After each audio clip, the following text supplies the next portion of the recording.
जब मेरी प्रांजल कामरा जी से मुलाकात हुई, इनके साथ डिस्कशंस इतनी थॉट प्रोवोकिंग होती हैं कि मुझे ऐसा लगा कि प्रांजल जी हमारी ऑडियंस को आके ना एक ऐसी इफेक्टिव मास्टर क्लास दे सकते हैं जिसमें आप लोग, मैं आपको सच बता रहा हूं, ये एक ही वीडियो के अंदर आप कंप्लीट स्टॉक मार्केट को जान सकते हैं। सर के साथ डिस्कशन होती है, इनके थॉट्स पता लगते हैं, इनके आइडियाज पता लगते हैं, इनकी रिसर्च पता लगती है। इनफैक्ट इनके कुछ अलग थॉट प्रोसेस चल रही होती है, मेरी कुछ अलग थॉट प्रोसेस चल रही होती है, और उसके बाद ऐसा लगता है कि यार इतना कुछ जानने को मिला मुझे जो मुझे पहले नहीं पता था। इनफैक्ट ऊपर हमारा बहुत झगड़ा भी हुआ अलग अलग ओपिनियंस को लेके। वो बड़ा एक हेल्दी डिस्कशन था, जिसे हम एक हेल्दी डिबेट कह सकते हैं। तो झगड़ा will not be a good word, लोगों को लगेगा कैसे झगड़ा हो गया। सो अब सर की अपनी अपनी रिसर्च है और कुछ चीज़ों के ऊपर मेरी अपनी एनालिसिस है। अब हम ये अपनी बता रहे हैं जो कि 100% राइट है, मैं अपनी बता रहा हूँ जो मुझे लगता है कि बिल्कुल सही है, और हमें लगा उसके ऊपर हम एक डिबेट भी करने वाले हैं। तो आप लोग अगर कहेंगे तो हम एक डिबेट प्लान करेंगे जिसमें इनकी एनालिसिस और मेरी एनालिसिस हम दोनों बताएंगे, और आपको समझ आएगा कि एक ही स्टॉक को लेकर दो अलग अलग परसेप्शन भी हो सकते हैं। और मैं ना जैसे ही इनके सुंदर से घर में घुसा तो मैंने देखा कि एक दीवार पे 4 बंदूकें लटकी हुई हैं, तो मैंने ज्यादा झगड़ा इसलिए नहीं किया कि पता नहीं एक निकाल लें। तो कोई बात नहीं सर, वो शोपीस है, उसकी जरूरत ही नहीं पड़ती हमें। हमारे पास हमारे थॉट्स नॉलेज ही काफी है जो आपसे मिल रही है। मैं उसी से घायल हो गया सर। ठीक कह रहे हो, ठीक कह रहे हो। सो फाइनली एज हमने बताया आप लोगों को कि हमने मिलकर एक मास्टर क्लास प्लान करी आप लोगों के लिए। डेफिनेटली ये वीडियो थोड़ी सी लंबी हो सकती है, बट इंफॉर्मेशन जो आपको मिलने वाली है वो कमाल की होगी।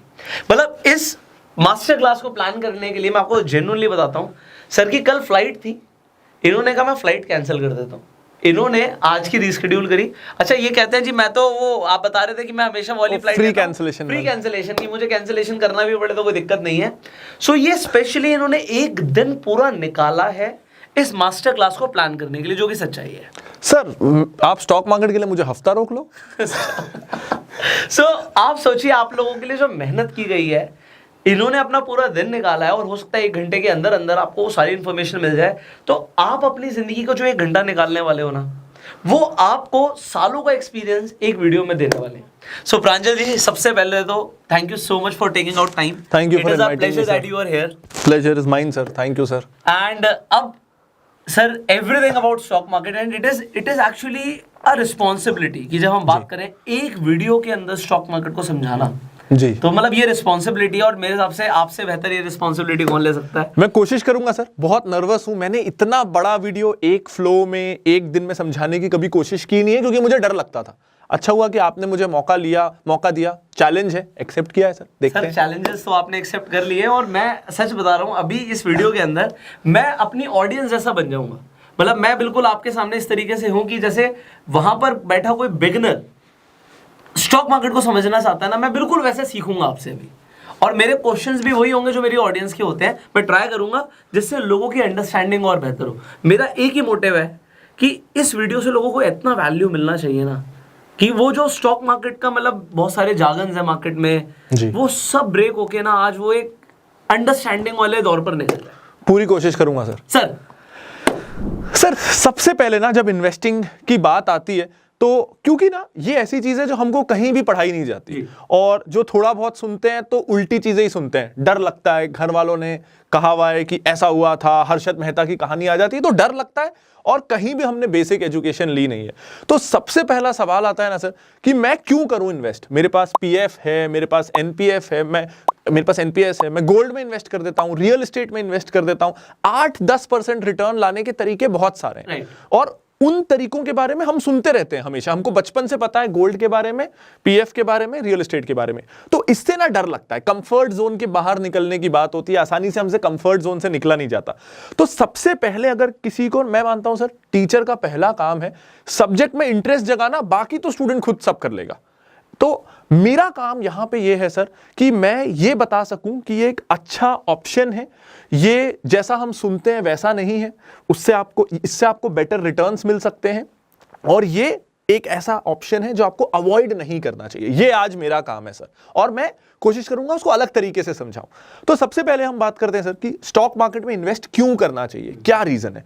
अब देखिए हमने हमेशा जिन्होंने कॉमर्स की पढ़ाई की है, जनरली भी आजकल हम हमेशा आउटसोर्सिंग की बात करते हैं कि जो आपका कोर काम नहीं है वो किसी और को दे दो।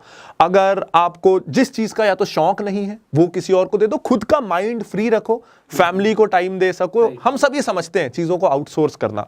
हम रोज सोचते हैं काश मेरे लिए कोई गाड़ी चलाने वाला होता, कोई खाने बनाने वाला होता, कोई घर साफ कर दे तो मैं पढ़ाई पे ज्यादा ध्यान ले लूं। हम सब चाहते हैं कि हम ज्यादा फ्री रहें, तो और उसके लिए हम लोगों से काम करवाते रहते हैं जहां जहां पॉसिबल है। बस हम ना अपने पैसे से काम नहीं करवाते।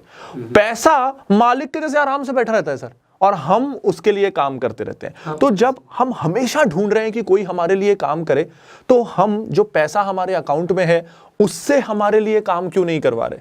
क्योंकि ना सर बहुत हम लोग पैसे के लिए काम कर रहे हैं, होना तो उल्टा चाहिए, पैसे हमारे लिए काम करें और हम आराम करें। वो बैंक में सो रहा है, हम घर में सोएंगे ना सर। तो स्टॉक मार्केट एक वो तरीका है जिससे आप अपने पैसे को सच में काम पे लगा सकते हो। और अगर पैसा काम पे लगाए तो बहुत सारे और काम के लिए आप लोगों को हायर कर सकते हो, क्योंकि आपका पैसा काम पे लगा है। तो स्टॉक मार्केट वो तरीका है जिससे पैसा काम पे लग सकता है। अब कितना काम पे लग सकता है और उसका रिजल्ट क्या हो सकता है, एक सिंपल सा डेटा है। यूएस में एक रिसर्च हुई जिसपे ये पता चला कि जब कोई आदमी रिटायर होता है तो उसकी नेट वर्थ जितनी भी है, रिटायरमेंट समय उसके पास अगर 1 करोड़ रुपए है, तो उसका 40% इस बात पे डिसाइड होता है कि उसने पैसे को इन्वेस्ट कैसे किया। अब सोचिए ये कितनी बड़ी बात है। यानी रिटायरमेंट के समय मेरे पास 60 लाख रुपीस हैं या 1 करोड़ रुपए हैं, ये इस बात पे डिपेंड करेगा कि मैंने इन्वेस्ट कैसे किया, ना कि मैंने काम कैसा किया, अपना जॉब कैसा किया। अब सोचिए मैं अपने जॉब में 35 साल में नौकरी करता हूं, 10 घंटे 12 घंटे स्ट्रेस लेता हूं, और उस नौकरी से मैं रिटायरमेंट के समय 60 लाख रुपए कमाता हूं फॉर एन एग्जाम्पल। अब वो 60 लाख पे मुझे 40 लाख एक्स्ट्रा मिल सकते हैं महीने के 1 घंटे देके। तो रिटर्न ऑन टाइम इन्वेस्टेड ना, तो पैसिव इनकम पे, स्टॉक मार्केट पे जब पैसा काम कर रहा है उसमें से बहुत ज्यादा है। हम सब अपनी जिंदगी के शुरू के 25 साल स्टूडेंट लाइफ इस पे लगाते हैं कि वो 60 लाख कैसे कमाने हैं, ये 40 लाख कैसे कमाने हैं ये कौन बताएगा। तो आज का वीडियो ना आपको वो 40 लाख कमाना आप कमा सके इसकी कोशिश की तरफ होगा सर। तो मुझे अभी तक ये समझ आया कि आपने जो वाई इन्वेस्टिंग है बड़ा सही क्लियर किया कि लोग खुद काम करते हैं पैसे के लिए, और अगर आप सो भी रहे हो तब भी आपके पास पैसा है, उसके बारे में लोग सोचते नहीं है। मतलब आप सोचिए आप रात में सो रहे हो और पैसा काम कर रहा है आपको पैसा कमाने के देने के लिए। और मुझे बड़ा अच्छा लगा आपने बोला हम गाड़ी चलाने के लिए किसी को रख लेते हैं, खाना बनाने के लिए रख लेते हैं, पैसा कमाने के लिए हमने क्या किया, उसके लिए किसे रखा, तो वो आज आप सीखने वाले हैं sir. I am very excited now. ये मुझे समझ आ गया कि इन्वेस्ट करना है। राइट अब ना सर अपन एक बच्चे से शुरुआत करते हैं एकदम, क्योंकि आज हम बिगिनर से बात कर रहे हैं। तो एक 10 साल का बच्चा क्या सोचता है उसके बारे में बात करते हैं। कि हमेशा ना अगर जैसे मैं जब किसी बर्थडे पार्टी में जाता था और मैं देखता था मेरे किसी दोस्त के पास ना एक अच्छी सी ट्रेन है या एक अच्छी सी गाड़ी है, तो ऐसा लगता था मेरे पास भी होती। हम सबको चाहिए ज्यादा चीजें, ये मेरे पास भी होता। हमको उस समय बचपन में थोड़ी ईर्ष्या होती है, जलन होती है, और तब ऐसा लगता है कि मेरे घर वाले भी अंबानी होते तो, टाटा होते तो, इंडस्ट्रियलिस्ट होते तो कितना आसान हो जाता। ये थॉट प्रोसेस ना थोड़ा बदलता है कॉलेज के बाद, जब एक मिडिल क्लास परिवार का बंदा ये देखता है कि कॉलेज महंगा है यार, मैं एजुकेशन लोन लूं क्या, और एजुकेशन लोन के बाद वो सोचता है तुरंत जॉब मिलना चाहिए, नहीं तो ईएमआई कैसे पटेगा। ये सबसे हम में से ज़्यादातर लोग, ज़्यादातर व्यूअर्स इस सब से गुजरते हैं, और हमेशा ये ख्याल आता है कि हमारे भी अगर हम भी किसी इंडस्ट्रियलिस्ट घराने में पैदा होते तो ये सारी प्रॉब्लम्स नहीं होती। और इसके साथ ही हमको ये ख्याल आता है एज अ स्टूडेंट ना, हम सबके दिमाग में बहुत सारे एंटरप्रेन्योरल आइडियाज होते हैं, बहुत सारा ऐसा बिजनेस जो हम करना चाहते हैं। हमको भरोसा होता है कि अगर ना मेरे घर वालों के पास 50 लाख रुपए होते, 25 लाख रुपए होते, तो मैं ये बिजनेस कर पाता, फिर मैं टीम हायर कर पाता अच्छी, और मैं बिजनेस कर पाता। लेकिन मजबूरियां हो जाती है ना सर, होम लोन है, एजुकेशन लोन है, घर वालों को जल्दी सपोर्ट की जरूरत है, तो हम ना मेजरली 3 कारणों से बिजनेस करना चाहते हैं, कर नहीं पाते हैं। कैपिटल की कमी, टीम ना होना, एक्सपीरियंस ना होना, ये 3 कारण होते हैं कि हम बिजनेस कर नहीं पाते। और थोड़ा बहुत जो पैसा बचता है ना, थोड़ा कीड़ा तो होता है बिजनेस करने का। कभी किसी दूर के रिलेटिव को दे दिया पैसा कि तू कर ले, कब प्रॉफिट होगा ना तो मैं शेयर कर लूंगा। कभी किसी दोस्त को दे दिया, ज्यादातर वो पैसा ना डूब जाता है, वो वापस नहीं आता। बिल्कुल ठीक कह रहे हैं आप। तो सोचो हम एक अनप्रूवन दोस्त को पैसा दे देते हैं, वो डूब जाता है। दूर के रिलेटिव ने जिसने 5 बार लॉस किया है उसको 6वीं बार पैसा दे देते हैं। लेकिन स्टॉक मार्केट जो आपको मौका दे रहा है कि आप रतन टाटा सर को पैसा दे सको, मुकेश अंबानी सर को पैसा दे सको, आदि गोदरेज जी को पैसा दे सको, उनको पैसा देने से हम पहले डरते हैं कि ये तो जुआ है, ये तो सट्टा है। आप किसी को भी पैसा दे रहे हो जिसका कोई ट्रैक रिकॉर्ड नहीं है, वो सट्टा नहीं है, तो आदि गोदरेज को पैसा देना सट्टा कैसे हो सकता है? सही बात है। और इसको जरा हम और ऐसे सोचें सर कि आप और मैं आज आपके ना आप ना मैं, हम मुकेश अंबानी सर को नौकरी पे तो नहीं रख सकते ना, वो हमारे लिए तो काम करेंगे नहीं। तो ये उसका एक तरीका है कि रिलायंस के शेयर खरीद लेना। और ना जैसे ही मैं रिलायंस का शेयर खरीदता हूं, मैं एक तरीके से अंबानी का बेटा बन जाता हूं। बिल्कुल ठीक बात है। क्योंकि वो अपनी कंपनी को जितने अच्छे से हो सके चलाएंगे, उनको अपने परिवार का ख्याल रखना है, अपने बेटों को, अपनी फैमिली को एक अच्छा फ्यूचर देना है, तो उनके लिए वो मेहनत कर रहे हैं। जैसे ही मैं शेयर होल्डर बना तो मैं और वो बराबर हो गए। उनके बेटे को, उनकी फैमिली को अगर आगे अच्छी वेल्थ क्रिएट करनी है तो रिलायंस को अच्छी वेल्थ क्रिएट करनी है, जिससे उनकी फैमिली को फायदा होगा, उनको फायदा होगा तो मुझे भी होगा। तो हम जो सोचते हैं ना, काश मैं किसी बड़े घराने का वारिस होता, स्टॉक मार्केट से आप किसी बड़े घराने के वारिस बन सकते हो। क्या बात है सर। तो अगर रतन टाटा जी आप चाहते हो आपको मतलब ग्रो करके एक बढ़िया बिजनेस दें, तो आप उनके बिजनेस के अंदर इन्वॉल्व हो सकते हो, and that will give you not a destiny but एक अच्छा फ्यूचर बाय चॉइस। हाँ, मतलब आजकल ना वो एक लिंक्डइन पे एक बहुत फोटो चलती है, मैं देखता हूँ कि रतन टाटा जी ने उनका कोई एक यंग दोस्त है बहुत, और वो हमेशा उनके साथ रहते हैं। तो ना कई लोगों के दिमाग में ही आता है कि मैं भी उनसे दोस्त बन जाता तो वो मुझे भी गोद ले लेते। तो आप टाटा की कंपनियों में अगर इन्वेस्ट करते हो तो ये मान लीजिए कि रतन टाटा सर ने आपको गोद ले लिया है। क्या बात है, very nice sir, good thought process जो लोगों को मिलेगी जी। तो ना अगर ये चीज क्लियर हो जाए ना कि स्टॉक मार्केट टैबू नहीं है, इससे डरने की जरूरत नहीं है। यहाँ ऐसा नहीं है कि ये ना, मैं कहता हूँ स्टॉक मार्केट, हम सोचते हैं जो कसिनो है वो भूल जाइए। मैं कहूँगा स्टॉक मार्केट ना दर्पण है, ये एक मिरर है। आप जैसे हो ये आपको वैसा दिखा देगा और वैसा रिजल्ट दे देगा। अगर आप ऐसे हो जो जाके दोस्तों के साथ ताश खेलने में पैसा हारते हो, आप वो हो जो गोवा में कसिनो जाते हो और अगले दिन की पार्टी का पैसा भी जुए में उड़ा देते हो, कसिनो में उड़ा देते हो, आप वो हो जो ड्रीम 11 में पता नहीं कितने पैसे लगा देते हो और लॉस होता है, तो उस माइंडसेट से आएंगे तो सेम मिलेगा। तो गलतियां तो हमारी होती हैं जो हम मार्केट पे प्रोजेक्ट कर देते हैं। ब्रॉडली मैं अगर एक लाइन में मार्केट को डिफाइन करूं तो ये है इंडिया की बेस्ट कंपनीज में पार्टनर बनने का तरीका का मौका।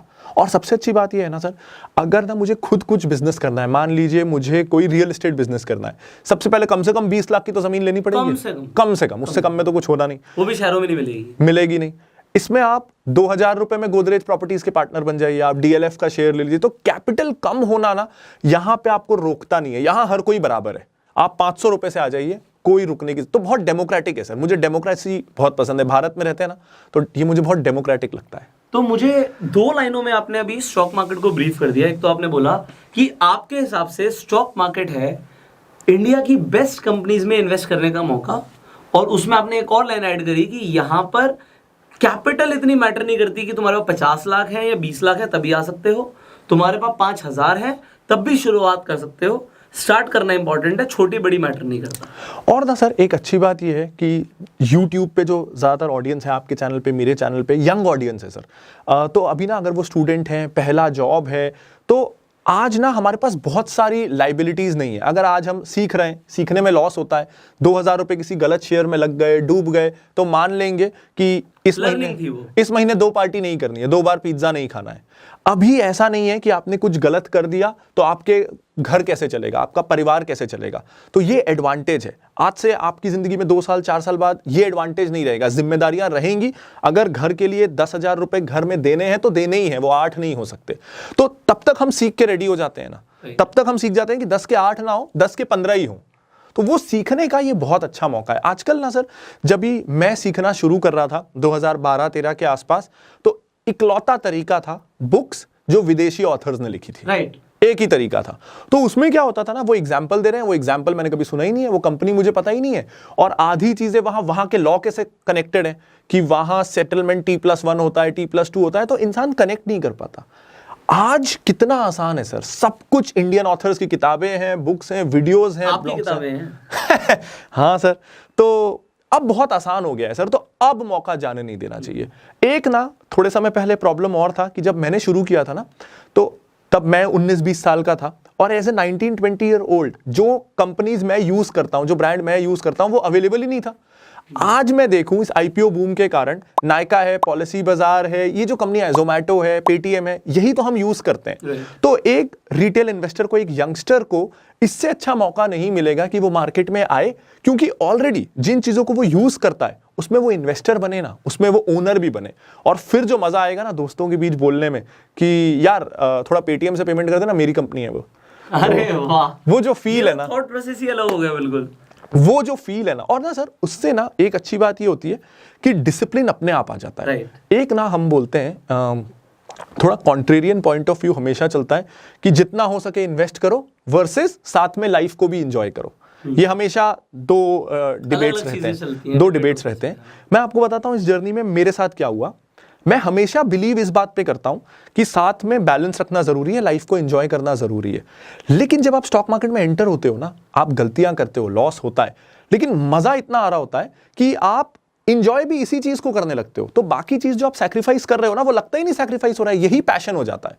उस चक्कर में अपने आप सेविंग्स बढ़ने लगती है, रिटर्न्स कम हो लेकिन सेविंग्स बढ़ रही है। हमेशा डोमिनोज जाने से पहले यार ये 500 रुपए का ना वो मैंने शेयर सोचा हुआ था, 2 शेयर वो और ले लेता हूं। मजा इतना आने लगता है, अगले दिन देखे कि इस पे 50 रुपए कमा लिए, और 1 महीने बाद देखे बाय चांस अगर वो काफी बढ़ गया, 100-150 रुपए बढ़ गया, तो या डिविडेंड आ गया 10-20 रुपए, तो उसको निकाला, उससे वड़ा पाव खाने चले गए। तो और फिर दोस्त को बोला अबे ये फ्री के कैसे पैसे हैं, मैंने ना डिविडेंड से तेरे को वड़ा पाव खिला रहा हूं। तो उससे ना सर लाइफ में डिसिप्लिन अपने आप आ जाता है और आपको लगता नहीं है कि आप कुछ सैक्रिफाइस कर रहे हो, फिर फील ही नहीं होता, आप इंजॉय करने लगते हो वो प्रोसेस। और दूसरा, लाइफ में सीखने को बहुत मिलता है सर। स्टॉक मार्केट ना, मैं बोलूं लॉस को भूल जाइए। मैं आज भी सर 10 साल हो रहे हैं मुझे, मैं प्रॉफिट देखता ही नहीं, क्या हो रहा है वो तो ओवर एंड अबव है, वो तो आइसिंग ऑन द केक है।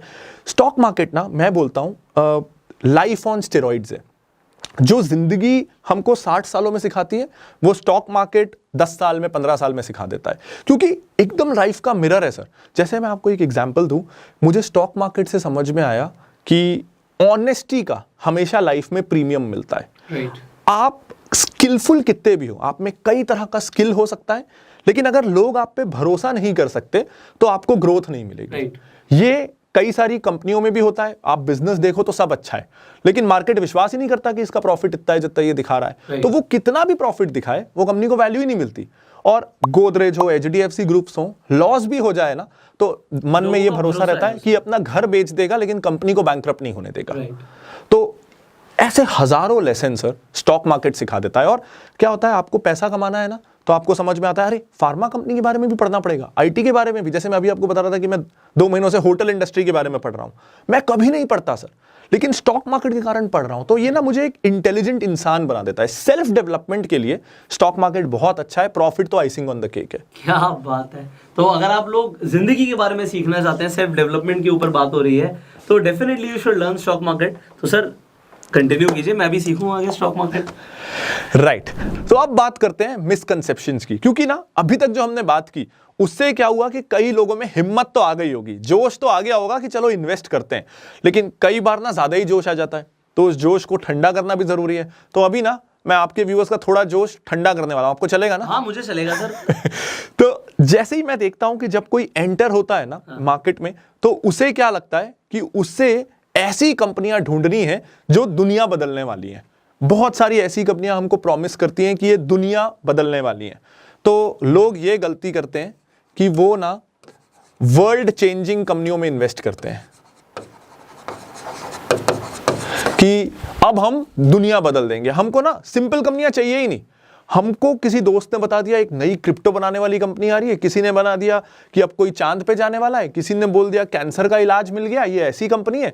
क्योंकि हमको लगता है कि अगर स्टॉक मार्केट में आए ना तो कुछ तूफानी करते हैं, कुछ ज्यादा ही एडवेंचरस हो जाते हैं।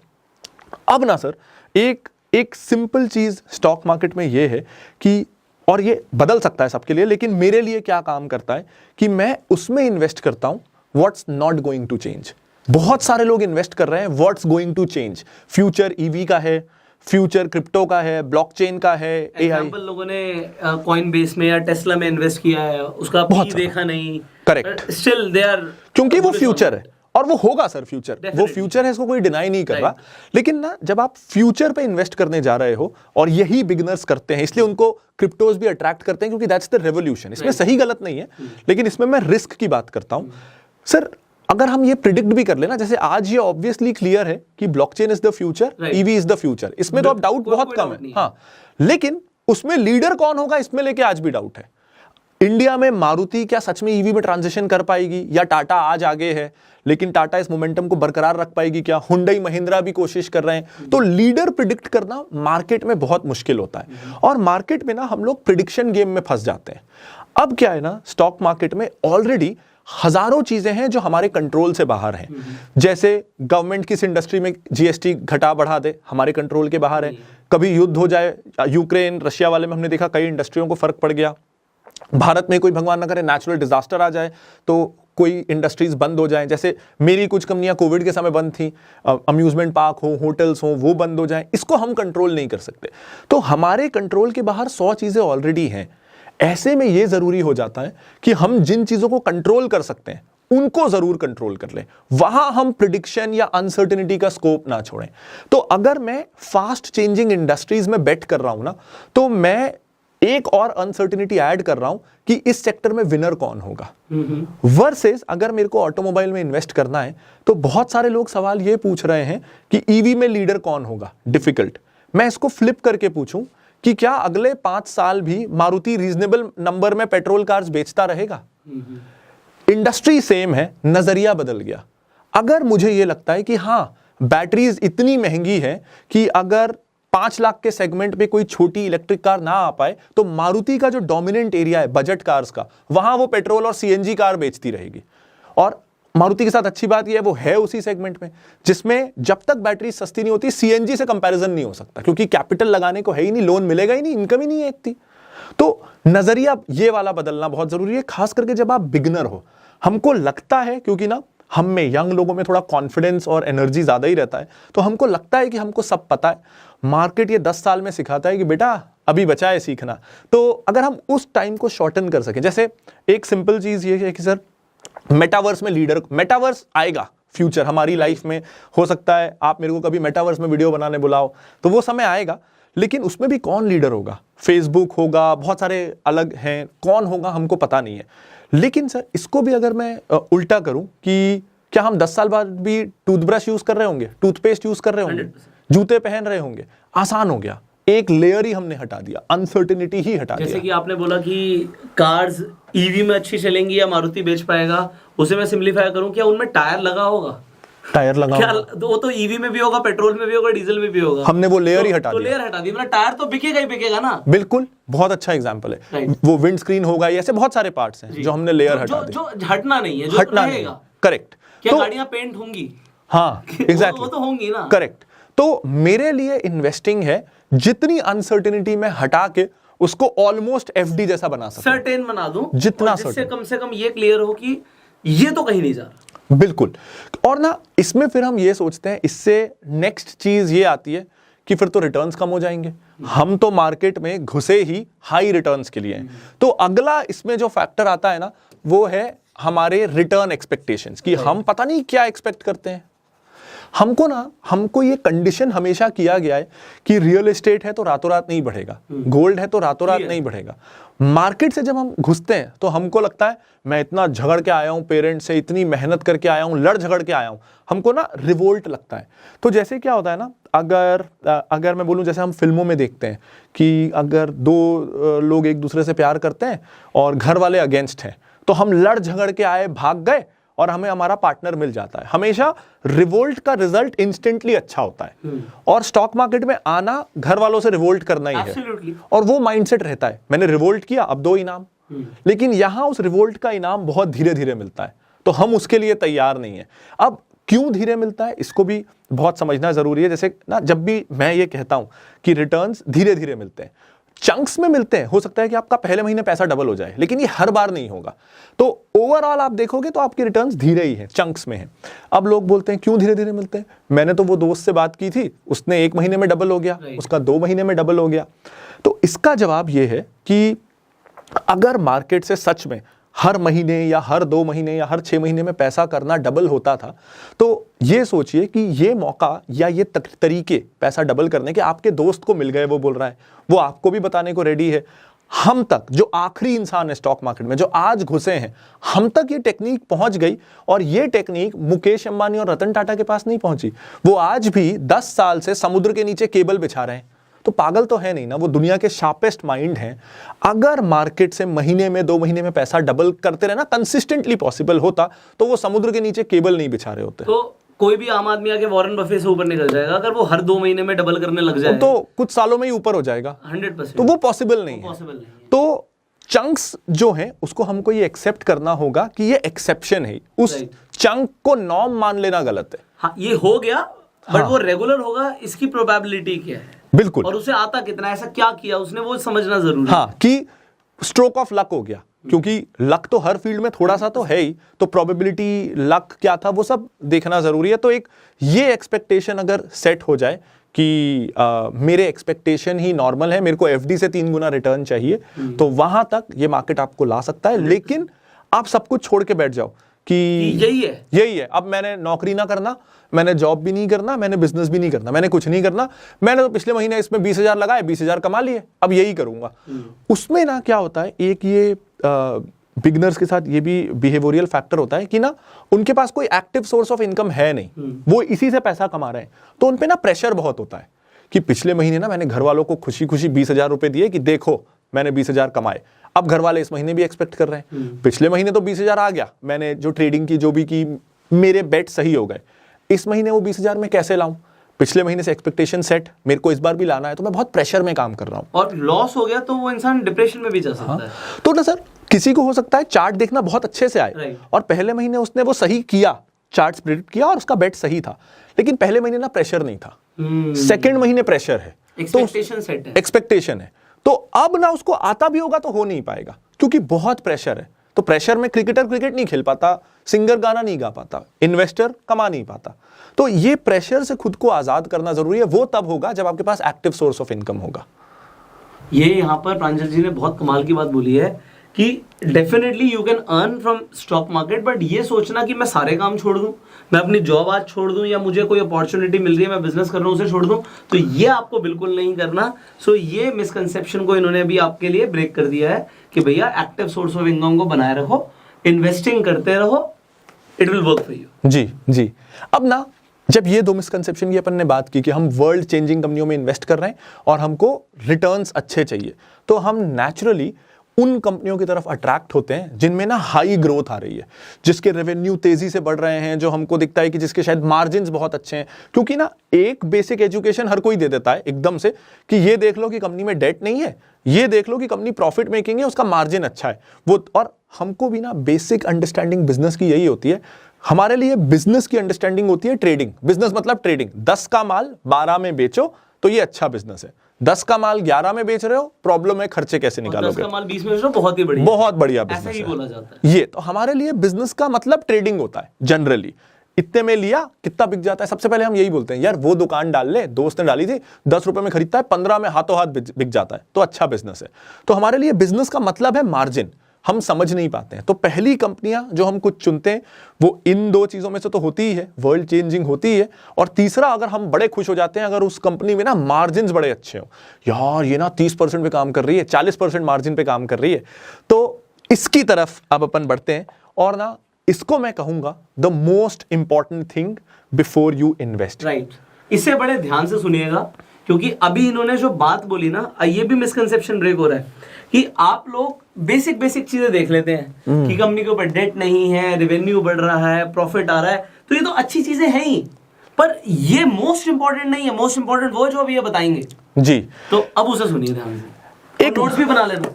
हाँ, इसके लिए मैं आपसे रिक्वेस्ट करूंगा कि पेंसिल कॉपी रेडी रखिए, ये जिंदगी भर काम आएगा इन्वेस्टमेंट में, और ये वो चीज है जो हम कभी सोचते नहीं है इन्वेस्टिंग के समय।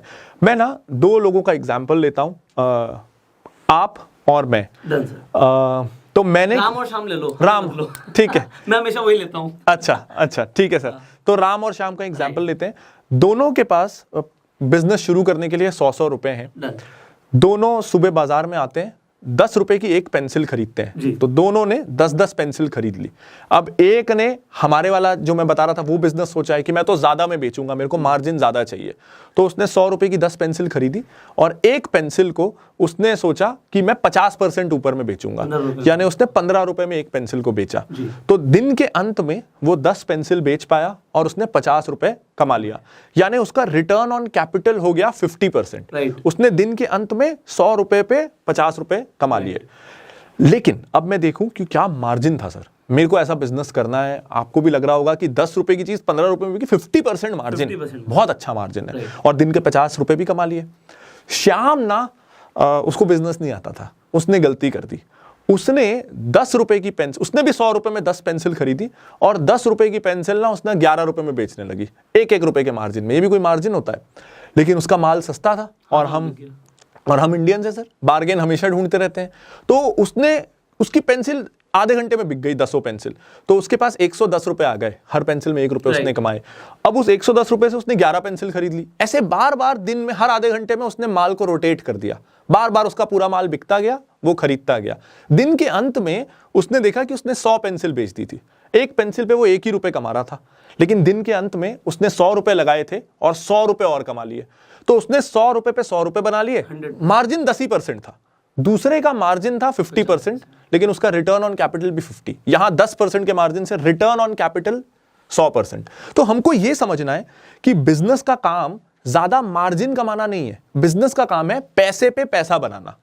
सर यहाँ पे एक एग्जांपल दूंगा, मेरे को याद आ गया एकदम से, आपने पेंसिल का एग्जांपल लिया। मैंने कोर्स किया था बहुत पहले दिल्ली यूनिवर्सिटी में जब मैं था, तो वहाँ पे एक उन्होंने क्या किया, हम सबको बोला अपने पैसे रख दो, हमें डिपॉजिट करा दो, अपने फ़ोन दे दो, सब दे दो, और अपने वॉलेट में से 100 रुपये निकाल दो। तो उन्होंने ग्रुप बनवा दिए 10-10 लोगों के।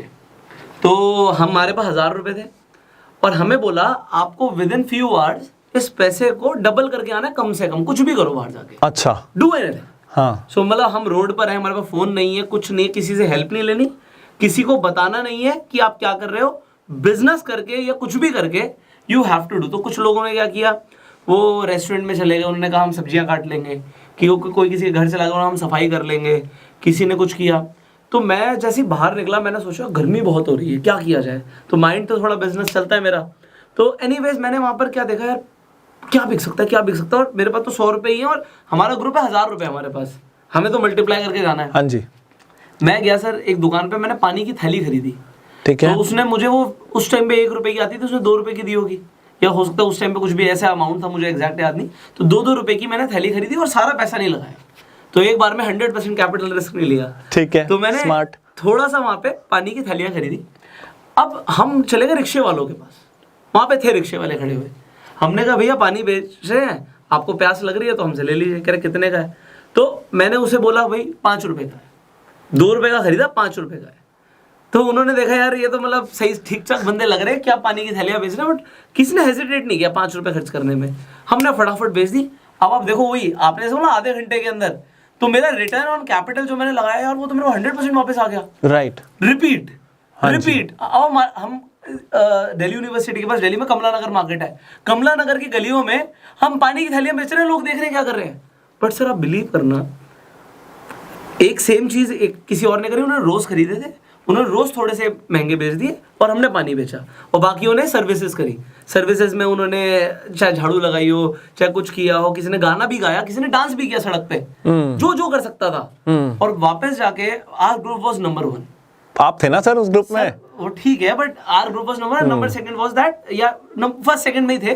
तो एक रोज वाला जो ग्रुप था जिन्होंने गुलाब बेचे, उन्होंने पैसे कमाए और हमने पानी बेचा। तो वो रिटर्न ऑन कैपिटल मुझे समझ आया। अच्छा, मैंने घर पे आके मम्मी को बताया, मम्मी आज ना मुझे 100 रुपए मिले थे और अबाउट उस 100 रुपए से हमने 1800 रुपए कर दिया, ऐसा मतलब मल्टीप्लाइड इट मल्टीपल टाइम्स। तो कह रही कल भी ना कॉलेज में जाइयो यही काम करता रोज यही राइट। तो you multiplying money. So sir relate कर गया, मेरे को एकदम से स्ट्राइक किया, पता नहीं ये रिलेटेबल है नहीं है, बट उससे मुझे स्किल मिली सर। सर ये जो आपका एग्जाम्पल है ना, ये इसलिए बहुत अच्छा है कि वो जो आपने किया ना, वो high volume, low margin, high return on capital है। जो गुलाब वाला है वो हर किसी को जरूरत नहीं है, लो वॉल्यूम हाई मार्जिन है। और जिन्होंने जाके एक्चुअली में काम किया, प्याज काटा, सफाई किया, वो लोग हैं जो अपने पैसे को काम पे नहीं लगा रहे थे, खुद को काम पे लगा रहे थे।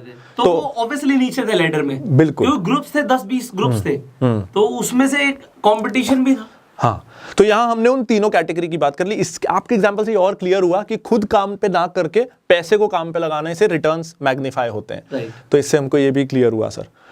बिजनेस अच्छा था। Continue sir please. Yes right. तो अब ना सर मैं आपको कुछ एग्जांपल दिखाना चाहूंगा कि जो मैंने बोला कि मार्जिन से ज्यादा कंपनी जो पैसे पे पैसा कमा रही है वो क्यों ज्यादा इंपॉर्टेंट है। पहले मैं सॉफ्टवेयर की तरफ चलूं उसके पहले मैं एक नॉर्मल एग्जांपल देता हूं कि कैसे हाई मार्जिन अच्छा नहीं बल्कि बुरा होता है। जियो के आने के पहले वोडाफोन, आइडिया, एयरटेल सब डेटा को 500 रुपए जीबी पे बेच रहे थे। सिर्फ इसके कारण मुकेश अंबानी जी को यह हिम्मत आई कि मैं 2 लाख करोड़ का इन्वेस्टमेंट करता हूं और मैं इन लोगों को खत्म कर पाऊंगा क्योंकि ये इतने मार्जिन पे काम कर रहे हैं। अगर उस समय भी जियो ने तो आके 50 रुपए जीबी कर दिया, लेकिन अगर उस समय भी एयरटेल और बाकी लोग इसको 100 रुपए जीबी पे कर रहे होते ना, तो किसी भी इंडस्ट्रियलिस्ट की ये हिम्मत नहीं होती कि अपने 200 करोड़ रुपए फंसाए। क्योंकि दिमाग में क्या आता है, यार ये 100 रुपए पे तो कर ही रहे हैं, मैं 2 लाख करोड़ लगाऊंगा भी तो ज्यादा से ज्यादा 50 पे कर पाऊंगा, कहीं इन्होंने ही 60-70 कर दिया तो मेरे 2 लाख करोड़ का इन्वेस्टमेंट बेकार हो जाएगा। तो कंपटीशन को हिम्मत तब आती है जब कंपनियां लोगों को हाई मार्जिन पे लूट रही होती हैं। और टेलीकॉम सेक्टर में ये जरूर इसी कारण हुआ कि जियो एंटर हो पाया। So according to you high margin may not be good अगर आप उस कंपनी में इन्वेस्ट करने की सोच रहे हो हाई मार्जिन पे ऑपरेट कर रहे हैं। इससे हम सेकंड सबसे इंपॉर्टेंट चीज की तरफ जाते हैं। तो पहले मैं लोगों के लिए क्लियर कर दूं कि सबसे पहले तो आरओसी इंपॉर्टेंट है और सेकंड अब हम आ रहे हैं मोट की तरफ जी, कि मार्जिन अच्छा है या बुरा है किसी कंपनी में, उसको ना ये बात डिसाइड करती है। क्योंकि मोट अगर मैं देखूं, आपने रिटर्न ऑन कैपिटल की बात करी वो मुझे समझ आ रहा है, बट अगर हम एप्पल की बात करें तो वो हाई मार्जिन पर भी बेचता है, बिल्कुल, बट उसके प्रोडक्ट्स भी बिक रहे हैं, ऐसा नहीं है। और मतलब मुझे अभी की डेट में तो कोई नहीं दिखता जो एकदम से आके एप्पल को compete करने वाला है। बिल्कुल, ये आपने वहां पे मोट आ जाता है शायद। बिल्कुल, ये आपने बहुत अच्छी चीज बोली। एप्पल में क्या मोट है हम वो भी डिस्कस करते हैं, लेकिन पहले हम बात करते हैं कि अगर हमको ना कब हाई मार्जिन ओके है, कब हाई मार्जिन होना रिस्की नहीं है। जैसे अगर वोडाफोन एयरटेल ने हाई मार्जिन रख लिया, रिस्की था।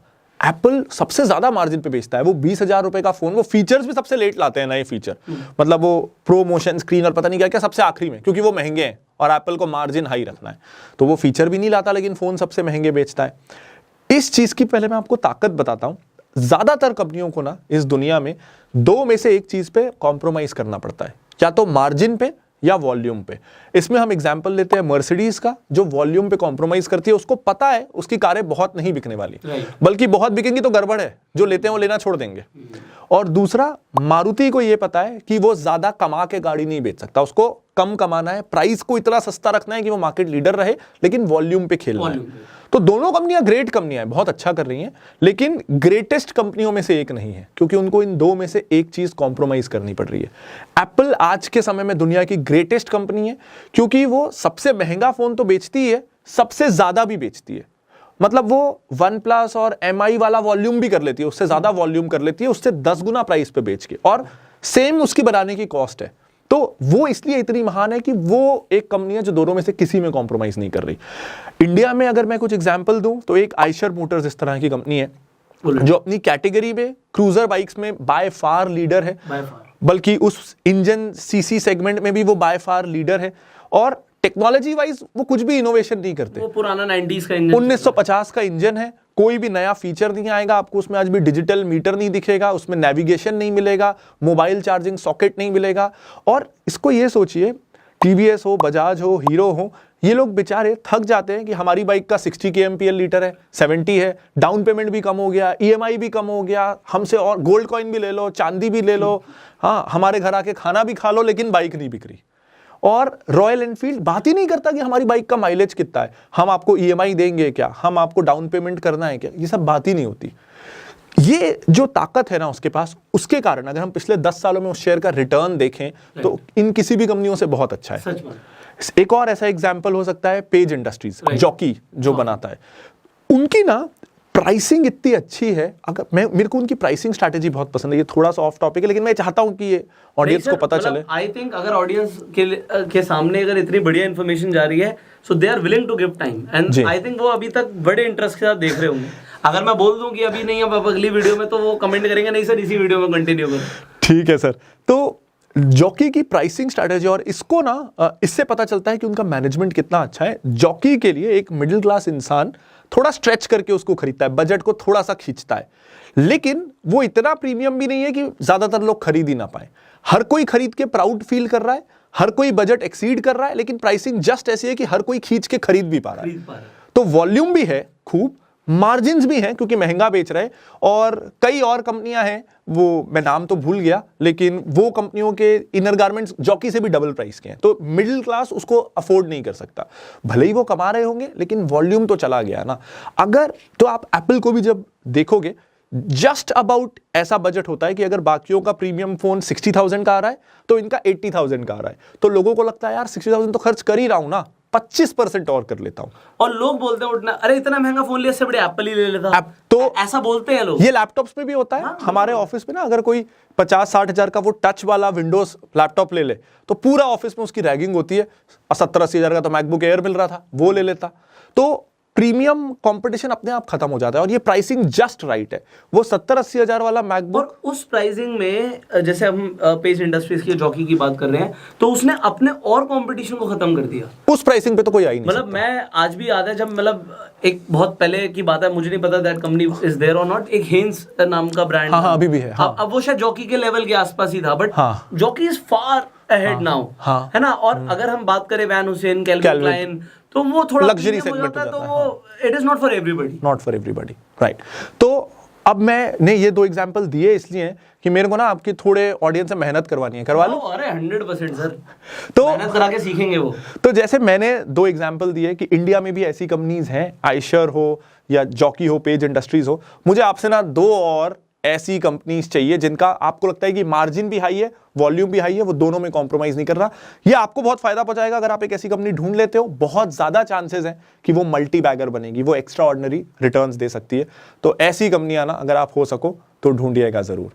अब ढूंढने के बाद कमेंट में लिखिएगा, इससे पता लगेगा भैया कुछ मेहनत कर रहे हो जी। तो कमेंट में नाम लिखिएगा, हम देखेंगे वो कमेंट्स। अब ना जो कुछ अपन ने बोला वो बोलने पे तो ठीक है, लेकिन 17 साल 19 साल इस देश ने CID देखा है, तो तो थोड़ा सबूत तो हम इंडियंस को लगता है। और सोनी दिन भर क्राइम पेट्रोल चला पा रहा है। सच बात है जी। तो चलिए थोड़ा प्रूफ दिखाते हैं दोनों चीजों को लेके कि कैसे मार्जिन जरूरी नहीं है, ROC ज्यादा जरूरी है। Right sir, please continue.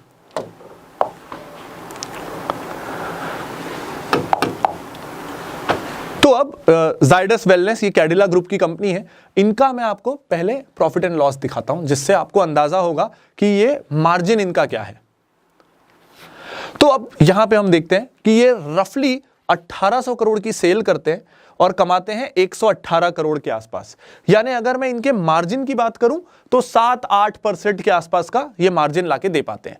अब हम इनका देखते हैं कि ये 7-8% का इनको मार्जिन लाने के लिए, और अब आप समझोगे जो मैंने बोला था उसकी गहराई, कि ये ना 118 करोड़ कमाने के लिए और 1800 करोड़ की सेल करने के लिए इनको 5,500 करोड़ रुपए काम पे लगाने पड़े, जो इनकी लाइबिलिटीज हैं, यानी रिजर्व्स रखने पड़े, बोरोइंग्स लेनी पड़ी।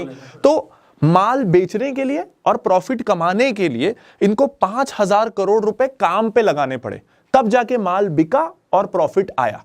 तो देखने से लगता है 7-8% का मार्जिन है, FMCG में है, लो मार्जिन होता है, ठीक है, कोई बुरा नहीं है, लेकिन इतना पैसा काम पे लगाना पड़ा।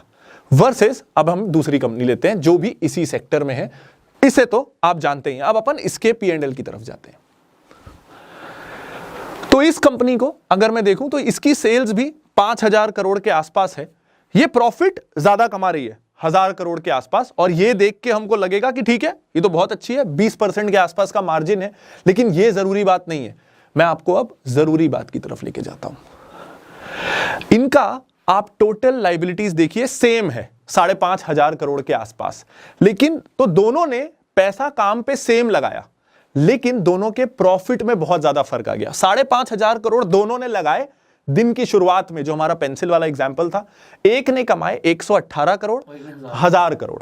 तो कितनी का माल बिका उससे क्या लेना देना, कितने पैसे पे कितना प्रॉफिट आया ये सबसे इंपॉर्टेंट है। दोनों ने सेम पैसा लगाया, इसने 5 गुना पैसा बनाया। सो अब आप बताइए, इन दोनों को अगर आप कंपेयर करते हैं तो आपके हिसाब से कौन सी कंपनी बेटर होगी? सिर्फ इसी चीज को, इसी मैट्रिक, अभी हम वैल्यूएशन की बात ही नहीं कर रहे हम हैं, कुछ भी बात नहीं कर रहे, हमने सिर्फ एक ही यहाँ पे मैट्रिक देखा।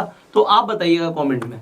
Sir continue. तो अभी हम सिर्फ क्वालिटी की बात कर रहे हैं, वैल्यूएशन पे नहीं जा रहे हैं, और ये दोनों स्टॉक्स सिर्फ एग्जाम्पल के लिए हैं। अब हम एक तीसरे एग्जाम्पल की तरफ जाते हैं जहां से हम अगले टॉपिक को भी कनेक्ट कर पाएंगे।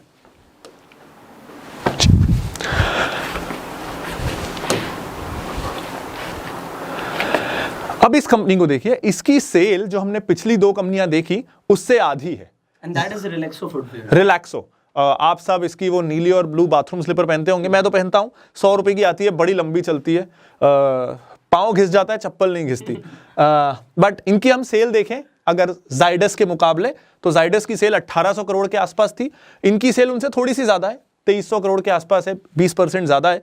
लेकिन प्रॉफिट में देखूं तो 2.5 गुना ज्यादा है, 2.5 गुना ज्यादा प्रॉफिट। अब जाइडस से 2.5 गुना ज्यादा प्रॉफिट कमाने के लिए क्या रिलैक्सो ने 2.5 गुना पैसा लगाया? ये हम देखते हैं। रिलैक्सो ने जाइडस से आधा पैसा लगाया, आधे से भी कम, सिर्फ 2000 करोड़ रुपए का बैलेंस शीट साइज है, इस पे उन्होंने जाइडस से 2.5 गुना पैसा बना लिया।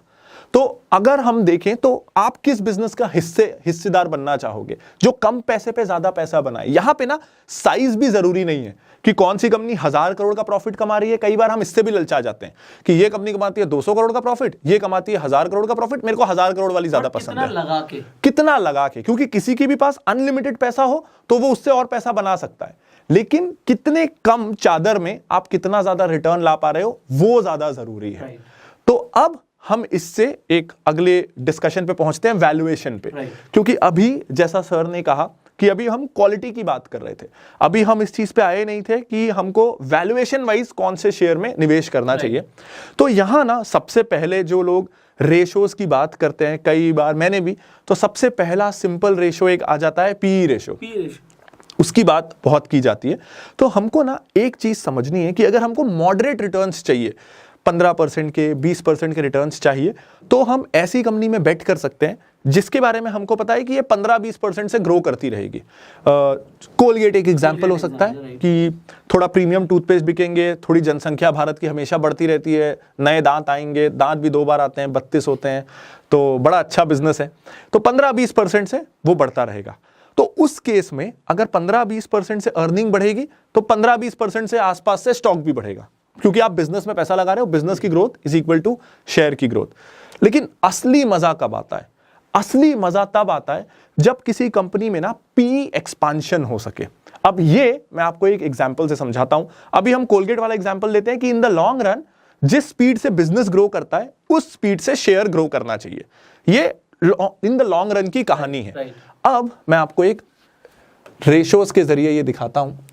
तो अब हम इसको अगर देखें तो रिलैक्सो ने अपने प्रॉफिट्स को 5 साल में 20% की आसपास की रफ्तार से बढ़ाया है। 20% के आसपास, यानी 5 साल में ये शेयर को 2 गुना के आसपास हो जाना चाहिए था, 2.5 गुना के आसपास हो जाना चाहिए था, क्योंकि प्रॉफिट इस रफ्तार से बढ़ रहा है। अब हम देखते हैं कि प्रॉफिट्स का क्या हुआ। इसको ना मैं एक बार आपको नंबर्स के जरिए भी बता देता हूं और क्लियर होगा। 5 साल पहले प्रॉफिट था 120 करोड़, अब है 290 करोड़, यानी 2.5 गुना के आसपास ये प्रॉफिट हुआ, 2.5 टाइम्स। तो अगर ये थ्योरी सही है कि जितना बिजनेस ग्रो कर रहा है उतना शेयर ग्रो करना चाहिए, तो 5 साल में रिलैक्सो को 2.5 गुना इसका शेयर प्राइस ग्रो होना चाहिए। चलिए अब हम देखते हैं हुआ क्या चार्ट्स पे जाके।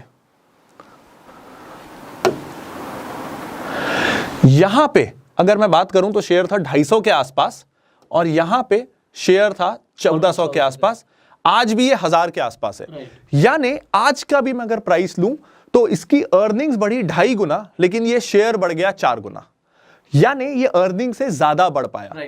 ये अर्निंग से ज्यादा क्यों बढ़ पाया उसका रिजल्ट आपको यहां दिखेगा। ये शेयर का पीई परमानेंटली बढ़ गया। 5 साल पहले इसका पीई होता था 50 के आसपास का, आज का इसका पीई है 100 के आसपास का। तो यहां दुगना रिटर्न ये पीई के बढ़ने से आ गया।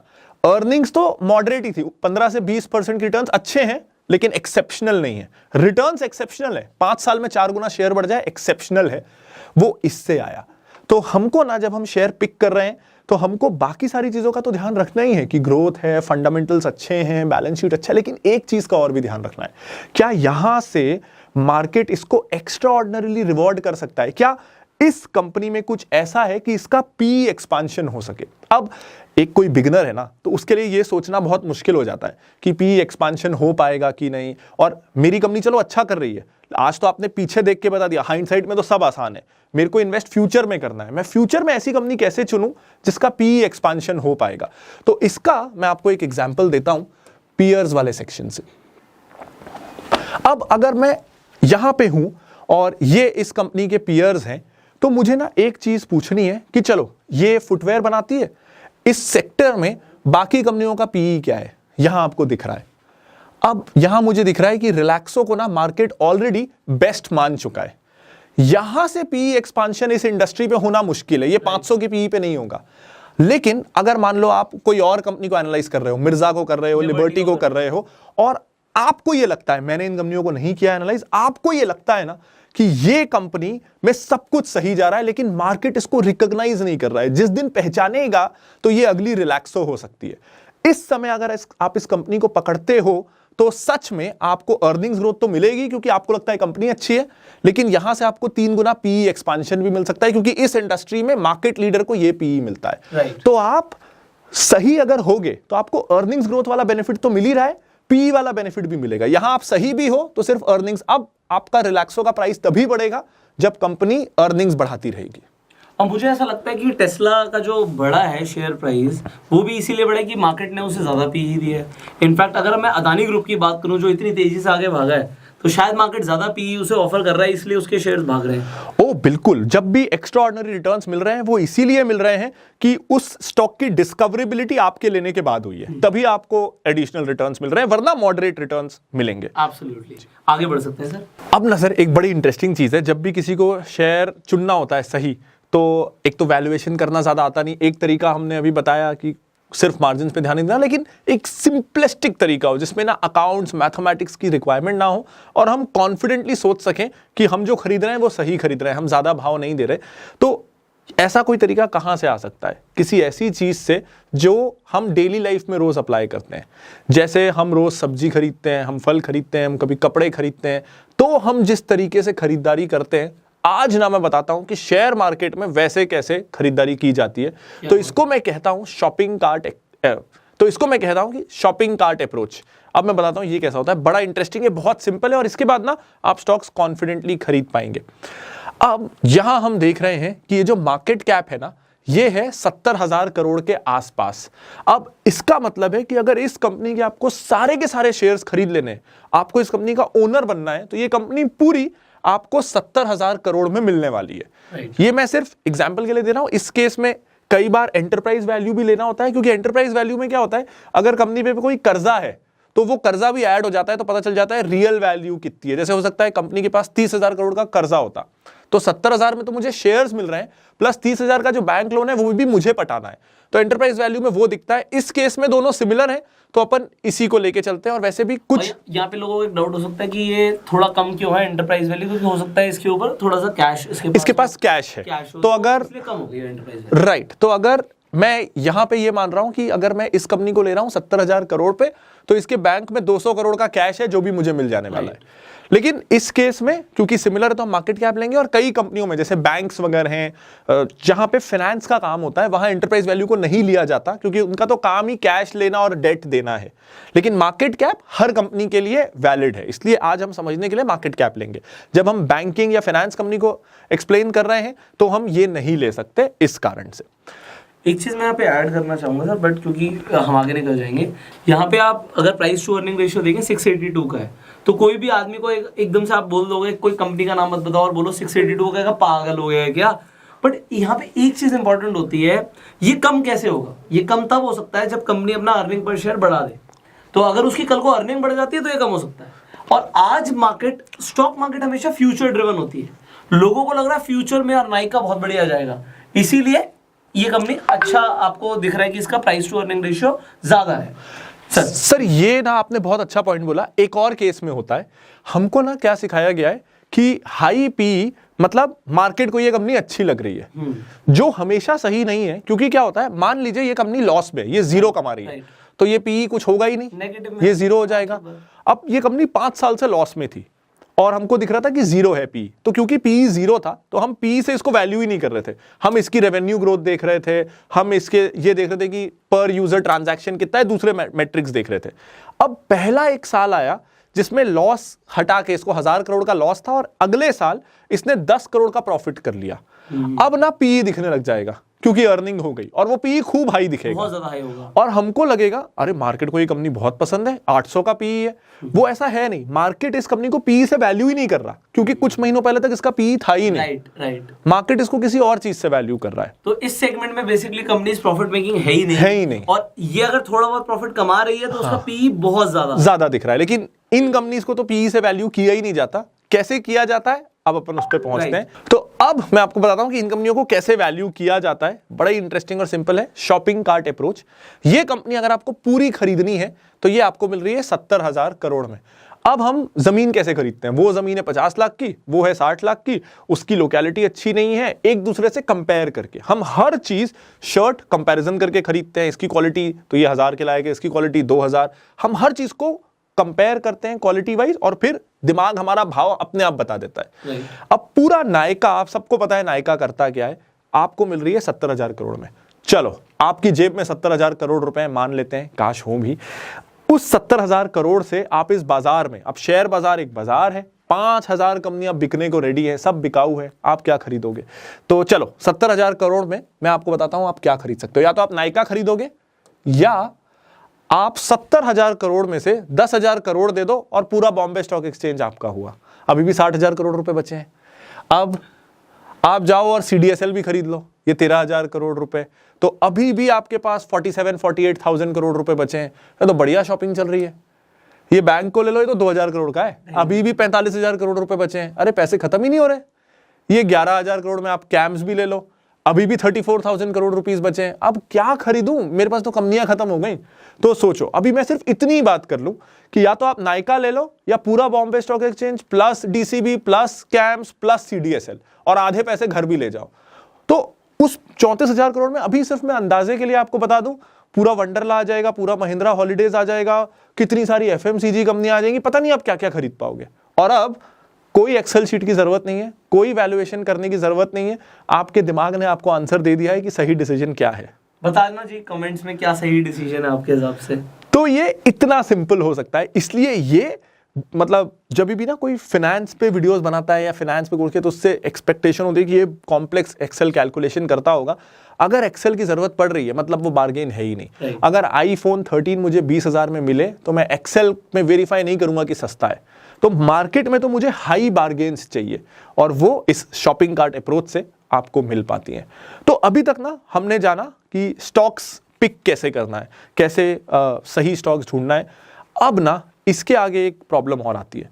हमें लगता है कि हमने 10 अच्छे स्टॉक्स ले लिए तो हमारा एक अच्छा पोर्टफोलियो बन गया, और ये ना बहुत बड़ी गड़बड़ हो सकती है। अब जैसे क्रिकेट टीम में 11 अच्छे फास्ट बॉलर आ जाएं तो क्रिकेट टीम का क्या होना है?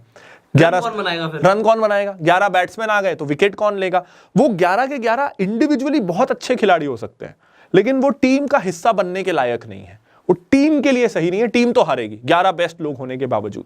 इसी तरह कई बार ना अगर आपने 10 सबसे अच्छे स्टॉक ढूंढ के खरीद लिए तो हो सकता है आपका पोर्टफोलियो हार जाए। अब ये ना कई बार हमें बड़ा शॉकिंग लग सकता है। इसको भी अब हम अगली स्लाइड से समझते हैं। तो अब हम जानते हैं कि how good stocks actually makes a bad portfolio.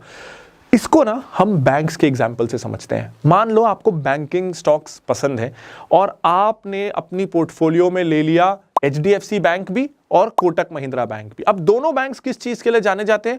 Conservative approach के लिए जाने जाते हैं, अपने NPA को कम रखने के लिए जाने जाते हैं। तो इंडस्ट्री में जो साइकिल आएगा ना, बैंकिंग साइकिल, अभी डिफॉल्ट्स हो रहे हैं तो ये दोनों बैंक बहुत अच्छा करेंगे, लेकिन जब लेंडिंग साइकिल आएगा कि दूसरे बैंक्स एग्रेसिवली लेंड कर रहे हैं, सारे बैंक्स के पास खूब सारा पैसा है लेंड करने को, जैसे जो डीमोनेटाइजेशन के बाद हुआ, उसमें हो सकता है ये बैंक अंडर परफॉर्म करे क्योंकि इनको सेफ्टी पहले देखना है और दूसरे बैंक लोन बांट बांट के कमाए जा रहे हैं। तो मैं ये नहीं कह रहा कि दोनों में से अप्रोच कौन सा सही कौन सा गलत है, लेकिन मैं ये कह रहा हूं ये दोनों रखने की जरूरत क्या है। जब दोनों एक दूसरे के तरीके से ही काम करते हैं तो कोई एक रख लीजिए, ये दोनों साथ में अच्छा करेंगे साथ में बुरा करेंगे। इसका हम फ्लिप साइड ले लें कि आपको चाहिए नहीं यार मैं थोड़ा रिस्क ले सकता हूं, मेरी रिस्क एपेटाइट ज्यादा है, इसमें कुछ गलत नहीं है, तो मैं अपनी पोर्टफोलियो में थोड़े रिस्की बैंक रखना चाहता हूं कि अगर बढ़े ना तो 10 गुना बढ़ जाए। तो मैंने अपने पोर्टफोलियो में आरबीएल भी रख लिया, आईडीएफसी भी रख लिया, दोनों थोड़ा एग्रेसिव काम करते हैं, कासा ग्रोथ के लिए जाते हैं, लेंडिंग के लिए जाते हैं, लेकिन खराब समय में दोनों बैंक्स के एनपीए तेजी से बढ़ सकते हैं क्योंकि उनका अप्रोच वो है। तो इन दो में से आप किसी एक को रख लीजिए और पोर्टफोलियो को बैलेंस कर लीजिए कि एचडीएफसी हो गया और एक आईडीएफसी हो गया, तो एक रिस्की बैंक एक सेफ बैंक, कैसा भी समय हो दो में से एक स्टॉक आपके लिए अच्छा करता रहेगा और आपका पोर्टफोलियो डिसेंट रिटर्न लाता रहेगा। तो दो, अगर मैं कहूं कि better banking stock quality wise क्या है तो वो कोटक और एचडीएफसी है, वो लेकिन राइट, लेकिन पोर्टफोलियो में ये जरूरी नहीं है कि ऐसा हो पाए। तो अगेन ये सब एग्जांपल के लिए था, लेकिन अपनी पोर्टफोलियो में ये बैलेंस लाना बहुत जरूरी है, वरना कई बार ये होता है कि मैंने 10 अच्छे स्टॉक्स ढूंढ लिए लेकिन वो साथ में बढ़ते हैं और साथ में गिरते हैं, तो 3 साल मेरे पोर्टफोलियो में रिटर्न ही नहीं आया, आपको जरूरत भी थी तो आप पैसा निकाल नहीं पाए। तो पोर्टफोलियो में ये बैलेंस लाने के लिए जरूरी है कि हम अलग अलग तरीके के स्टॉक्स पिक करें। वो कैसे करेंगे, अब हम उस पे आते हैं कि एक चीज तो क्लियर है कि हमको ना स्टॉक मार्केट में क्या होता है कि हम हर तरह की चीज करना चाहते हैं, तो हम ना जैक ऑफ ऑल बन जाते हैं और master of none. Stock market में आपका रिटर्न एक चीज से आता है sir, information arbitrage. Public domain में तो सब नॉलेज है, आप कोई इनसाइडर इंफॉर्मेशन पे एक्ट करेंगे तो जेल जाएंगे, तो मैं उसकी बात नहीं कर रहा, लेकिन पब्लिक में कोई इंफॉर्मेशन है उसका मतलब ये नहीं है कि मार्केट को ऑन एन एवरेज वो इंफॉर्मेशन पता है। किसी ने डिस्क्लोजर निकाल दिया, 5000 कंपनियां, कितने अपडेट आते हैं लोगों को पता नहीं है।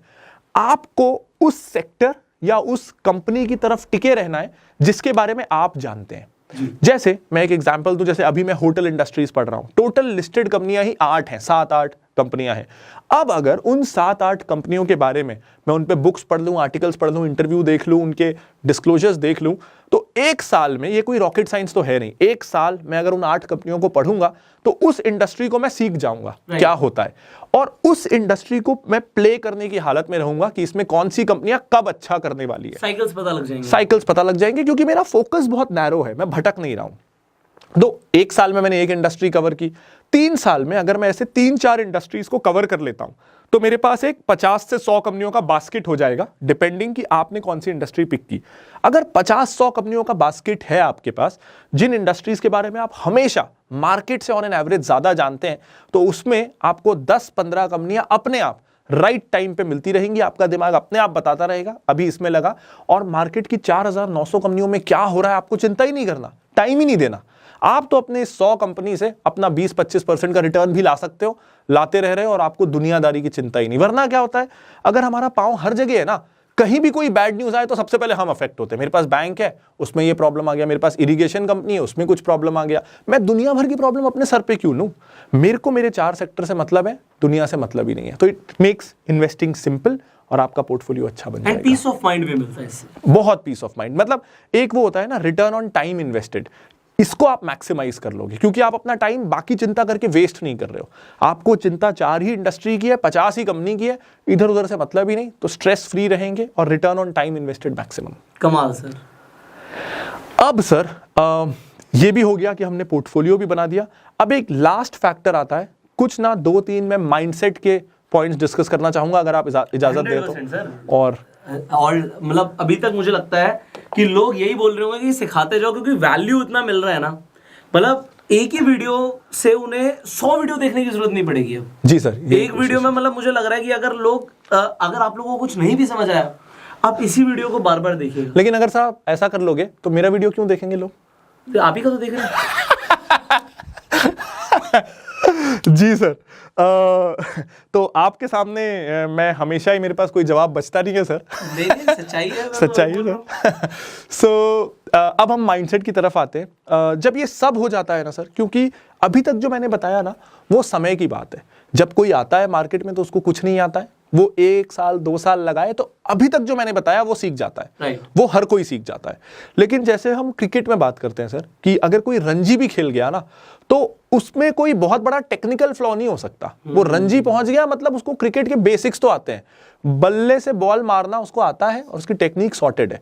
वहां से कौन महान क्रिकेटर बनेगा, कौन कोहली धोनी बनेगा, वो माइंडसेट की बात आती है, अप्रोच की बात आती है। वो स्किल की बात है ही नहीं, स्किल तो सब में है, और जो इंडिया खेल गया, आईपीएल खेल गया, सब में स्किल है। तो अब जो हम डिस्कस करने वाले हैं वो आपको एक एवरेज इन्वेस्टर से एक अच्छा इन्वेस्टर बनाने की ओर लेके जाएगा कि आपके रिटर्न्स बहुत बढ़ सकें। तो ये पूरे अगले 2-3 पॉइंट मेंटल पॉइंट है। जिंदगी में जब हम कुछ भी करते हैं रियल लाइफ में, तो ना अगर मेरे को फुटबॉल में इंटरेस्ट है तो क्रिकेटर मैं बनना नहीं चाहूंगा, मैं डांसर बनना नहीं चाहूंगा, मैं सिंगर बनना नहीं चाहूंगा, मुझे फुटबॉल में इंटरेस्ट है। जिसको क्रिकेट में इंटरेस्ट है वो स्विमिंग सीखना, मैं स्विमर बनना नहीं चाहेगा, वो बैडमिंटन में साइना नेहवाल को हराना नहीं चाहेगा, उसको इंटरेस्ट ही नहीं है। और हम खुश रहते हैं, कोई अच्छा कर रहा है, ओलंपिक में लोग मेडल जीत रहे हैं, हम जेन्युइनली खुश, बल्कि भारतीय लोग हम हर किसी की खुशी में खुश होते हैं। 100%। सिर्फ स्टॉक मार्केट में ऐसा नहीं होता है। उसने ऐसा पैसा कमा लिया, यार मेरे को नहीं बताई उसने ये कंपनी, मेरे को भी बता देता, मैं भी अब मैं भी लगाऊंगा इसमें पैसा। उसने पेनी स्टॉक से कमा लिया, मुझे बता देता, मुझे अगली बता बार भाई देता। मुझे बता दिया तूने किस में लगाना है। हाँ, स्टॉक मार्केट में हम बहुत जलन हो जाती है हमको, हम सबसे या तो जलन हो जाती है या हर किसी से इंस्पायर हो जाते हैं। Right. तो ज्यादा हर किसी से भी आप रोज इंस्पायर नहीं हो सकते, अलग अलग फील्ड में। Right. अपनी फील्ड में एक से इंस्पायर हो तो वो अलग बात है। तो स्टॉक मार्केट में ना हम हर जगह हाथ पैर मारना चाहते हैं, और वहां उस चक्कर में ये होता है कि हमारी एक्सपर्टीज नहीं बन पाती। हमने आज ट्रेडिंग कर ली, अब ट्रेडिंग भी गलत नहीं है, इन्वेस्टिंग भी गलत नहीं है, करेंसी भी गलत नहीं है, कमोडिटी भी गलत नहीं है, सब कुछ में घूमते रहना और किसी में भी नेक्स्ट लेवल ना जाना, ये गलत है। कि आपको थोड़ा थोड़ा सब कुछ आता है, जिस फील्ड में जाओ उसमें एक्सपर्टाइज लाओ। राइट। एक चीज में आप मार्केट से ऊपर पहुंचो तो आपको मार्केट से ऊपर का रिटर्न मिलेगा। रिटर्न तो हर लोग हर तरीके से कमा रहे हैं, आपका तरीका क्या है वो पहचानना जरूरी है, और उसमें एवरेज से बेटर होना जरूरी है। तो मैं बहुत सारे इन्वेस्टर्स को ये देखता हूं सर कि मैंने आज कहा तो इन्वेस्टिंग कर दी, ट्रेडर ने कहा तो ट्रेडिंग कर ली, क्रिप्टो वाले ने बोला तो वहां भी पैसा डाल दिया। अब मेरे टिप्स आ गई फोन पे तो उस पे भी वो भी कर दिया। और मैं कहता हूं हम सब सही है, मैं भी सही, आप भी सही, कोई और भी सही, लेकिन डालते समय सही है ना। निकालते समय आपको ध्यान ही नहीं रहा कि मेरे से पूछना है, और मेरे को ध्यान नहीं रहा कि मैंने आपको बताया है, तो मैं तो निकल गया, आप फंसे रह गए। तो ये बहुत प्रॉब्लम हो जाता है अगर हम दुनिया भर की चीजें करें। तो पहला तो एकदम सिंपल माइंडसेट यही है सर कि आप कुछ भी करें, कई तरह के तरीके हैं स्टॉक मार्केट में पैसा कमाने के, अपना तरीका आइडेंटिफाई करें और उसमें बेस्ट बने, इधर उधर हाथ पैर ना मारें। तो एक ये बहुत जरूरी चीज है सर। और दूसरा मैं ये कहना चाहूंगा कि कभी भी कुछ भी हो जाए, बहुत टेम्पटिंग हो सकता है, लेकिन अगर आपने कोई ऐसी कंपनी उठा ली जो आपके सर्कल ऑफ कॉम्पिटेंस से बाहर है, जिस कंपनी को आप इनसाइड आउट नहीं जानते, वो कंपनी पे आप हो सकता है 2 बार पैसा कमाएं, लेकिन वो कसीनो में जो होता है ना सर, 100 का 200 हो गया, 200 का 400 हो गया, लेकिन अगली बेट में आप सब कुछ हार जाते हो, क्योंकि अगली बेट हमेशा बिगर होती है, अगली बेट कोई छोटी नहीं लगाता। तो शेयर मार्केट में भी ये होता है सर, मैं 100 का 200 कर लिया ना, अब मैं 100 नहीं लगाऊंगा, अब मैं वो 200 लगाऊंगा, 200 का 400 हो गया, अब मैं 400 लगाऊंगा, और कभी ना कभी तो डूबना ही है, तो डूबूंगा तो पूरा डूबूंगा। तो अगर आप अपने सर्कल ऑफ कॉम्पिटेंस से बाहर जा रहे हो तो आप कितनी भी बार पैसा डबल कर लो, उसका अंत है कि आपका पैसा जीरो हो जाना है। तो शॉर्ट टर्म सक्सेस से खुश नहीं होना है, अपने सर्कल ऑफ कॉम्पिटेंस से अगर आप बाहर गए, वो शेयर अगर 100 का 400 हुआ और 400 से वापस 200 आया तो आप उसको निकल जाओगे उसमें से। अब प्रॉब्लम क्या होता है, दूसरों की टिप्स से भी, सर्कल ऑफ कॉम्पिटेंस से बाहर निकलने से भी पैसा बनता है, लेकिन स्टॉक मार्केट में ना अगर आपको अपनी डेस्टिनी बदलनी है, वरना पैसा तो म्यूचुअल फंड में भी बनता है, गोल्ड में भी बनता है, आप स्टॉक मार्केट में आए हो उससे ज्यादा रिटर्न कमाने के लिए। वो कब होगा, जब आप किसी शेयर में रुक पाओगे जब तक वो 10 गुना हो, और कोई भी शेयर 10 गुना होने के लिए पहले 2 गुना होता है, फिर 4 होता है, डायरेक्टली 10 गुना नहीं होता। और 10 गुना होने की जर्नी में क्या होता है, वो 4 गुना होता है, फिर गिर के वापस 2 गुना हो जाता है। वहां उसमें से निकलना ना हमको अर्ज होती है यार 4 गुना था, ऑलरेडी आधा हो गया, और आधा हो गया तो मेरा कैपिटल पे पहुंच जाएगा, इससे अच्छा बेच के निकल जाओ, लालची नहीं होता, अभी भी दुगना तो हुआ हुआ है। वो क्यों? क्योंकि उस कंपनी में हो क्या रहा है आपको पता नहीं है, क्योंकि आप सर्कल ऑफ कॉम्पिटेंस के बाहर और हो। कई लोग कहते हैं बेचा जैसे ही मैंने वहीं से बढ़ गया, वहीं से बढ़ गया, ये भी बहुत होता है। तो वो बेचा भी इसलिए कि आप सर्कल ऑफ कॉम्पिटेंस के बाहर हो। अगर आपको उस कंपनी के बारे में सब कुछ पता है तो आप प्राइस फ्लक्चुएशन से डरोगे नहीं और आप बैठे रहोगे, और बैठे रहने से ही 10 गुना होगा। हमको चाहिए 10 गुना, तो बैठे रहना है तो सर्कल ऑफ कॉम्पिटेंस में रहना है। क्या बात है सर, कमाल। सो आपने एक राइट माइंडसेट भी दिया लोगों को कि अपने सर्कल ऑफ कॉम्पिटेंस के अंदर ही आप इन्वेस्ट कीजिए, एंड आप पहले अपने आप को पहचानिए कि आपकी पर्सनालिटी क्या कहती है, आप कितना रिस्क ले सकते हैं। क्योंकि अगर आपकी कैपिटल गई ना, मैं सच बता रहा हूँ, बहुत सारे ऐसे लोग हैं जो स्ट्रेस इतना ले लेते हैं कि वो फिर कहते हैं मार्केट ही बेकार। बिल्कुल बिल्कुल। आज आप प्रांजल जी का, सर ने इतना टाइम दिया, उस आपने टाइम को यूटिलाइज भी सही जगह किया, उसके बावजूद भी अगर आप गलती करोगे ना तो फिर हमारा यहाँ पे खड़े होके ट्रेनिंग देना बेकार हो गया। और अल्टीमेटली इस मास्टर क्लास का पर्पस क्या है? प्रांजल जी ने एक ही बात बोली मुझे जब हमने शुरू करने थे कि बहुत सारे लोग हैं जो स्टॉक मार्केट को समझ नहीं पाते। हमारा इस मास्टर क्लास से प्रयास है वो समझ पाए, राइट डिसीजंस ले पाए। सो आपको ये मास्टर क्लास कैसा लगा कमेंट्स में जरूर बताइएगा। फाइनली मुझे बोलने की जरूरत नहीं है, प्रांजल जी वैसे ही एक सेलिब्रिटी है फाइनेंस के अंदर, तो he is the top creator. So sir के चैनल का लिंक मैं डिस्क्रिप्शन कमेंट बॉक्स में डालूंगा, so that you can learn more about him and more from him. वैसे आप क्या ही आओगे, सब कुछ तो मैंने बता दिया है। नहीं, आपको ऐसा लग रहा है सर? जी। आपने आप ये ऊपर डिस्कस कर रहे थे, वो बहुत सारे पॉइंट्स हाँ जी यहाँ पे डिस्कस नहीं हुए। बिल्कुल। सो ऐसी चीज है कि he has a lot of knowledge and try मैं पूरा करूंगा कि इन्हें बार बार बुलाता रहूं, मैं आता रहूंगा सर। ठीक है, इनसे बार बार टाइम लेते रहे, सो दैट, क्योंकि आप लोगों को ना लगातार सीखना भी जरूरी है जी। ऐसा नहीं हो सकता एक ही दिन में कोई वॉरेन बफे बन जाए। जी। We have to learn every day. Stock market रोज सिखाती है, हर रोज कुछ ना कुछ नया हो रहा है। और सच में मुझे भी सर आज इस मास्टर क्लास से बहुत मजा आया, बहुत वैल्यू मिला। Thank you so very much for coming. And अगर आप लोगों को वैल्यू मिला, इस वीडियो को लाइक जरूर कीजिएगा। एंड देखिए, इतनी प्यारी इंफॉर्मेशन को सिर्फ अपने तक रखना, ये देखो ये सेल्फिशनेस हो जाएगा। इसे शेयर करो हर उस जगह पर जहां पर आप मौजूद हैं सोशल मीडिया पे, चाहे वो व्हाट्सएप हो, व्हाट्सएप ग्रुप्स हो, आप फेसबुक की बात करें, इंस्टाग्राम स्टोरीज की बात करें, wherever you are, just share this video so that this information reach maximum people.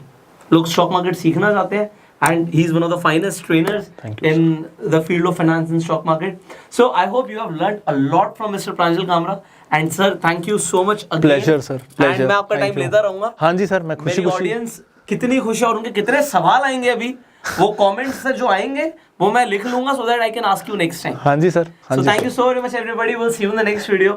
Till that time, you go self-made.